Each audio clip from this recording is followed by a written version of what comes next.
Om Namo Bhagavate Ramakrishnaya. For seekers of God, spiritual talks of Mahapurush Swami Shivananda, Chapter 42, Episode number 73, page number 92. In this episode, Mahapurush Maharaj speaks about the divine, unselfish, pure love that binds the monks, brahmacharis and devotees of the Ramakrishna order together.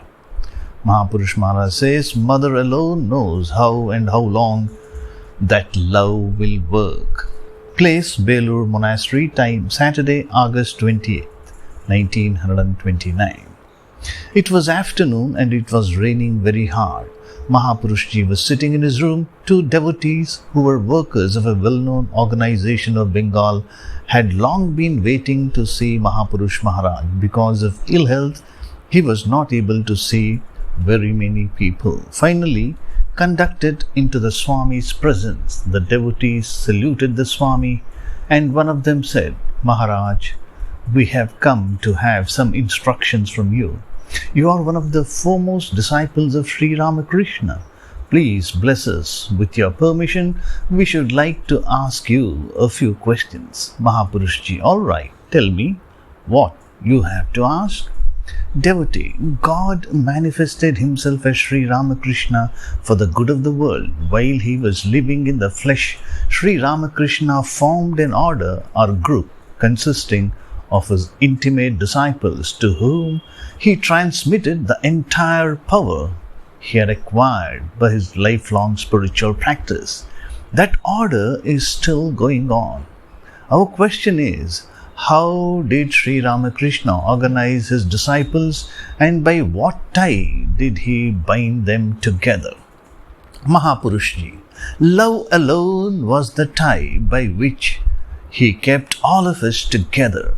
Drawn and fascinated by his love, we came to him and little by little formed a group.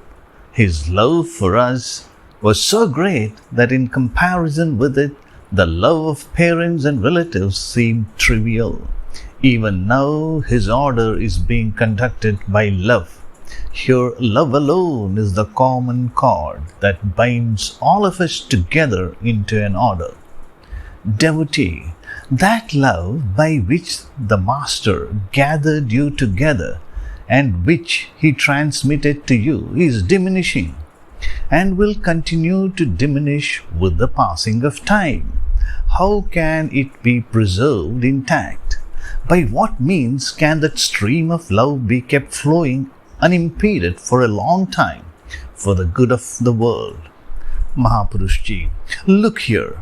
In this transient world, nothing is permanent. No force whatsoever is uniformly effective for good. Do you know how a force moves? Just like a wave. A force plays in a wave-like motion. Sometimes it rises very high with great intensity, and sometimes it goes down slowly. That has always been the characteristic of force. It is the slow motion which is indicative of the future rapid motion. How will man know how to keep this force intact? Only the Mother knows. The supreme energy from whom originate all forces in the world. She alone knows how to keep intact this force of love. Mahamaya, the primordial energy who manifests herself for the good of the world. She alone knows in what way and for how long she will keep this force active. We, for our part, have no alternative but to depend wholly upon her. To be continued. Om Shanti Shanti Shanti Hari Om Tat Sat Shri Ramakrishna Arpanamastu.